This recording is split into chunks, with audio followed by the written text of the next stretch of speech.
احزاب آیت نمبر 36۔ اعوذ باللہ من الشیطان الرجیم، بسم اللہ الرحمن الرحیم۔ وما کان لمؤمن، حق حاصل نہیں ہے کسی مومن مرد کو، ولا مؤمنۃ، اور نہ کسی مومن عورت کو، اذا قضى اللہ، جب فیصلہ کر دے اللہ تعالیٰ، ورسولہ، اور اس کا رسول، امرن کسی معاملے کا، ان یکون لہم، یہ کہ ہو ان مؤمنوں کے لیے، الخیرہ، اختیار، من امرہم، اپنے معاملے میں، ومن یعص اللہ، اور جو شخص نافرمانی کرے گا اللہ تعالیٰ کی، ورسولہ، اور اس کے رسول کی، فقد ضل ضلالا مبینا، پس تحقیق وہ گمراہ ہوا گمراہی کھلی میں۔ شان نزول ہے اس آیت کا کہ حضرت صلی اللہ علیہ وآلہ وسلم جب حضرت خدیجۃ الکبریٰ رضی اللہ تعالیٰ عنہ سے نکاح ہوا تھا تو آپ صلی اللہ علیہ وآلہ وسلم کی عمر مبارک اس وقت 25 سال تھی، حضرت خدیجۃ الکبریٰ رضی اللہ تعالیٰ عنہ کی عمر مبارک 40 سال تھی۔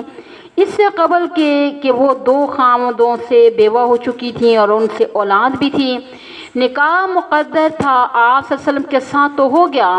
تو حضرت خدیجۃ الکبریٰ رضی اللہ تعالیٰ عنہ کا ایک غلام تھا، زید بن حارثہ رضی اللہ تعالیٰ عنہ، جس کو انہوں نے 400 درہم کی اوس خریدا تھا۔ یہ بڑا محنتی، وفادار اور دیانتدار تھا۔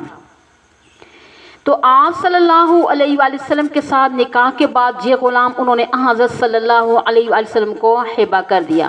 تو غلام قبول کرنے کے بعد آپ صلی اللہ علیہ وسلم کے زمین نے گوارا نہ کیا کہ میں اس کو غلام بنا کر رکھوں کہ پیغمبر دنیا میں آتے ہیں توحید و رسالت اور قیامت کی تبلیغ کے ساتھ قوموں کو آزادی دلانے کے لیے۔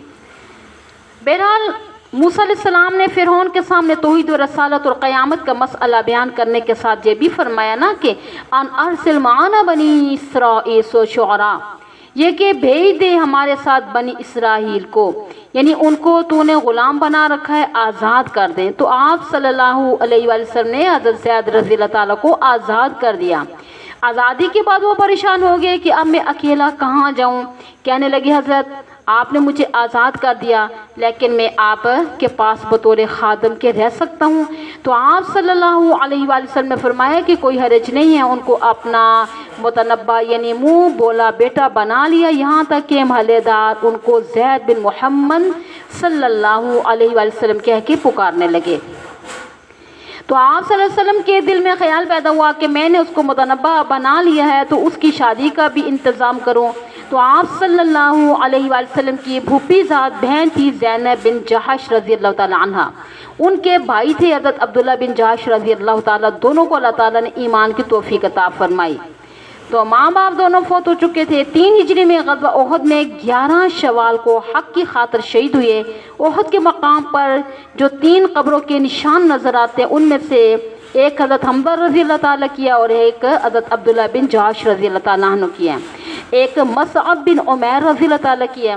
تو حضرت صلی اللہ علیہ وآلہ وسلم نے حضرت عبداللہ بن جحش رضی اللہ تعالیٰ سے بھی مشورہ کیا اور حضرت زینب رضی اللہ تعالیٰ عنہ سے بھی مشورہ کیا کہ دونوں کی رائے یہ تھی کہ حضرت رشتے کا کوئی جوڑ نہیں ہے کہ بنو ہاشم خاندان جو کہ بڑا اونچا خاندان ہے اس کی لڑکی ہو، عبد المطلب کی نواسی ہو، جوان سار اور عقل و صورت کے اعتبار سے بھی ٹھیک ہو، اور وہ ایسے شخص کو دیں جو غلام رہ چکا ہو۔ غلام معاشرے میں حقیر سمجھا جاتا ہے، جیسے آج کل کہتے ہیں نا یہ کمی ہے، یہ حقیر ہے۔ تو اب ظاہر بات ہے کہ اونچے خاندان کا آدمی مضبوط ایمان کے بغیر تو کمی کو بیٹی دینے کے لیے تیار نہیں ہو سکتا۔ تو نہ حضرت زینب رضی اللہ عنہ اس رشتے کے لیے تیار تھی اور نہ ان کے بھائی۔ تو اللہ تعالیٰ کی طرف سے یہ آیتیں نازل ہوئیں، فرمایا وما کان لمؤمن ولا مؤمنۃ، نہیں حق حاصل کسی مرد مومن کو اور نہ مؤمنہ عورت کو، اذا قضى اللہ، جب فیصلہ کر دے اللہ تعالیٰ اور اس کا رسول، امرن کسی معاملے کا، یہ کہ ہو ان مومنوں کے لیے اختیار اپنے معاملے میں۔ جب اللہ تعالیٰ اس کے رسول فیصلہ کر دیں تو مومن کو اپنے معاملے میں ذرا اختیار بھی نہیں ہے کہ وہ اس میں یعنی کہ پیش و پیش کریں، اور یعنی کہ وَمَن يَعْصِ اللَّهَ، جو نافرمانی کرے گا اللہ تعالیٰ کی ورسولہ، اس کے رسول صلی اللہ علیہ وسلم کی، فقد ضل ضلالا مبینا، پس تحقیق وہ گمراہ ہو گیا گمراہی کھلی۔ چونکہ دونوں مومن تھے نا، تو اللہ تعالیٰ کا حکم نازل ہونے کے بعد دونوں نے ہتھیار ڈال دیے اور نکاح پر راضی ہو گئے، اور آپ نے نکاح پڑھایا۔ حضرت زینب سخت مزاج کی تھی تو حضرت زید ٹھنڈے مزاج کے تھے، اور بی کا مزاج اور خامد کا مزاج اور مزاج کا نہ ملنا بھی بدمزگی کا یعنی کہ سبب ہوتا ہے، اس لیے شریعت نے کف کا مسئلہ رکھا ہے۔ کف کا مسئلہ یہ ہے کہ اپنی برادری میں ملتے جلتے خاندان کے ساتھ نکاح کرو، غیر برادری غیر کف میں عموماً مزاج نہیں ملتے، بدمزگی پیدا ہو جاتی ہے۔ اگرچہ کف کا مسئلہ کوئی فرض واجب اور سنت موقدہ نہیں ہے، بعض لوگ اس کو اس طرح فرض سمجھتے ہیں کہ برادری سے باہر نکلنے کو ایسے سمجھتے ہیں کہ جیسے اسلام سے نکل گیا ہے۔ یہ بات بھی شریعت کے بالکل خلاف ہے۔ کوئی بھی مسلمان خاندان ہو، رشتہ جائز ہو تو ہو سکتا ہے۔ تو بہرحال کف کا مسئلہ صرف اسی ہے نا ممکن ہے کہ آپس میں مزاج نہ ملیں اور ان بن رہے، تو حضرت زید رضی اللہ تعالیٰ عنہ نے عرض کیا کہ حضرت ہمارا نبھا نہیں ہو سکتا، تو حضرت زینب زبان کی بھی ذرا تیز تھیں اور یہ ذرا غلام بھی رہ چکے تھے، تو کہنے لگے کہ حضرت نبھا کی کوئی صورت نظر نہیں آتی، اس کا ذکر ہے۔ فرمایا وَإِذْ تَقُولُ، اے نبی کریم صلی اللہ علیہ وآلہ وسلم جب آپ کہہ رہے تھے لِلَّذِي، اس شخص کو انعم اللہ علیہ جس پر اللہ تعالیٰ نے انعام کیا، اس کو پیدا فرمایا، اسلام کی توفیق دی، غلامی سے آزادی دلائی وغیرہ، وَأَنْعَمْتَ علیہ، اور آپ صلی اللہ علیہ وآلہ وسلم نے بھی اس پر انعام کیا، یعنی کیا اس کو آزاد کر دیا۔ آزادی تو بڑی نعمت ہے نا، پھر اپنا متنبع بھی بنا لیا۔ تو آپ صلی اللہ علیہ وآلہ وسلم نے فرمایا کہ امسک علیک زوجک، روکے رکھا اپنے واسطے بیوی کو، طلاق کا نام نہ لے، طلاق بری چیز ہے۔ آپ صلی اللہ علیہ وآلہ وسلم نے یہ بھی کہا کہ واتق اللہ، اللہ تعالیٰ سے ڈرو، طلاق اچھی چیز نہیں ہے۔ حدیث پاک میں آتا ہے کہ ان ابغض المباحات عند اللہ الطلاق، جو چیزیں جائز ہیں اللہ تعالیٰ کے ہاں ان میں بری چیز طلاق ہے۔ ضرورت کے وقت جائز ہے مگر ہے بری چیز، حتیٰ کہ حدیث پاک میں آتا ہے جس عورت نے بغیر کسی مجبوری کے اپنے خامد سے طلاق کا مطالبہ کیا تو اللہ تعالیٰ اس پہ جنت حرام کر دیتے ہیں۔ تو آپ صلی اللہ علیہ وآلہ وسلم نے فرمایا کہ اللہ تعالیٰ سے ڈرو، طلاق کا نام نہ لو، لیکن حالات بہت کشیدہ ہو چکے تھے، نباہ کی کوئی صورت نظر نہیں آتی تھی۔ وَتُخْفِي فِي نَفْسِكَ، اے نبی کریم صلی اللہ علیہ وآلہ وسلم آپ مخفی رکھتے تھے اپنے نفس میں، اپنے دل میں، ماں وہ چیز اللہ مبدی، اللہ تعالیٰ اس کو ظاہر کرنے والا ہے۔ آپ دل میں یہ بات مخفی رکھتے تھے کہ یہ نباہ بالکل نہیں ہو سکے گا، اور لازماً طلاق کی نوبت آئے گی تو عدت کے بعد میں خود اس کے ساتھ نکاح کر لوں گا، اس سے اس کی دل جوئی ہو سکے گی کیونکہ نکاح میں نے کرایا ہے، اس طرح رنجش بھی دور ہو جائے گی۔ وَتَخْشَى النَّاسَ، اور آپ ڈرتے ہیں لوگوں کے پروپیگنڈے سے، لوگ کہیں گے اپنے بیٹے کی بیوی سے نکاح کر لیا ہے۔ زمانہ جاہلیت میں لوگ منہ بولے بیٹوں کو حقیقی بیٹوں کا مقام دیتے تھے نا، اور ان کی بیویوں کے ساتھ نکاح کو حرام سمجھتے تھے، جیسے حقیقی بیٹا ہو یا رضائی بیٹا، تو یہ فوت ہو جائیں تو ان کی بیوہ کا سسر کے ساتھ نکاح جائز نہیں ہے، اور وہ طلاق دے پھر بھی جائز نہیں ہے۔ تو جس طرح حقیقی بیٹے یا رضائی بیٹے کی بیوی کے ساتھ نکاح جائز نہیں تھا، زمانہ جاہلیت میں متنبع کی بیوی کے ساتھ بھی نکاح جائز نہیں تھا۔ تو آپ صلی اللہ علیہ وآلہ وسلم کے دل میں خوف پیدا ہوا کہ میں نکاح کر لوں جو کہ شریعت میں جائز ہے، تو لوگوں کا منہ کون بند کرے گا، اس پروپیگنڈے کا خوف تھا۔ فرمایا واللہ احق ان تخشاہ، اللہ تعالیٰ زیادہ حقدار ہے آپ اللہ تعالیٰ سے ڈریں اور لوگوں کے پروپیگنڈے سے متاثر نہ ہوں۔ فلما قضى زید منها وطرا، بس جب پوری کر لی زید رضی اللہ تعالیٰ عنہ نے اس سے اپنی حاجت، دل بھر گیا، نباہ کی کوئی صورت نہ نکلی، زوجناکہا، ہم نے نکاح کر دیا آپ کے ساتھ اس عورت کا۔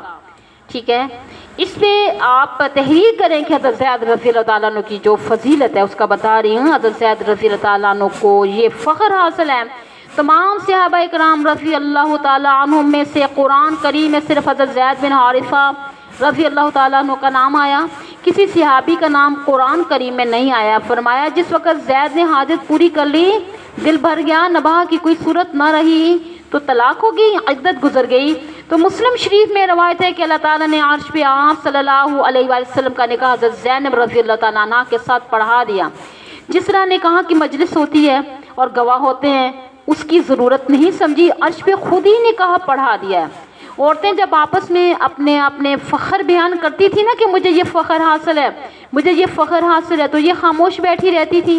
آخر میں فرماتی تھی کہ تم نے جو اپنے فخر بیان کیے ہیں وہ اپنی جگہ صحیح ہیں، مگر مجھے یہ فخر حاصل ہے کہ میرا نکاح اللہ تعالیٰ نے عرش پر کیا ہے اور یہ فخر سب سے اونچا ہے.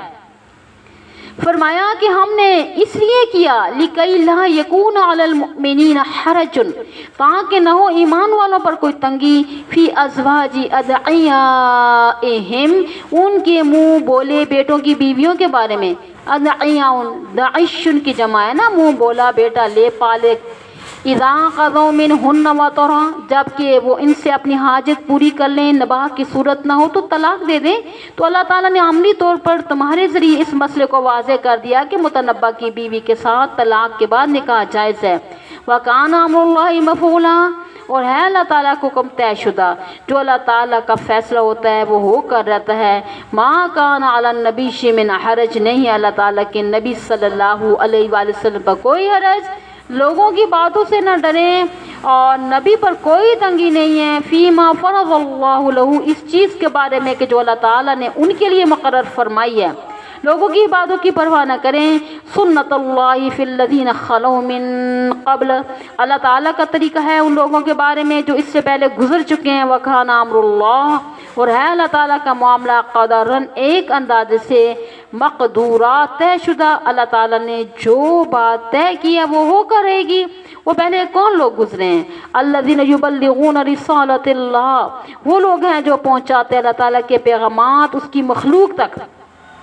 وَيَخْشَوْنَهُ، اور وہ اللہ تعالیٰ سے ڈرتے ہیں، کسی سے نہیں ڈرتے. وَلَا يَخْشَوْنَ أَحَدًا، اور وہ نہیں ڈرتے کسی ایک سے. إِلَّا اللَّهُ، اللہ تعالیٰ کے سوا آپ صلی اللہ علیہ وآلہ وسلم کو بھی کسی سے ڈرنے کی ضرورت نہیں ہے. ہم نے حکم دیا ہے اس پر عمل کریں اور لوگوں کی باتوں سے متاثر نہ ہوں. اور فرمایا وَكَفَى بِاللَّهِ حَسِيبًا، اللہ کافی ہے حساب دان. بے شک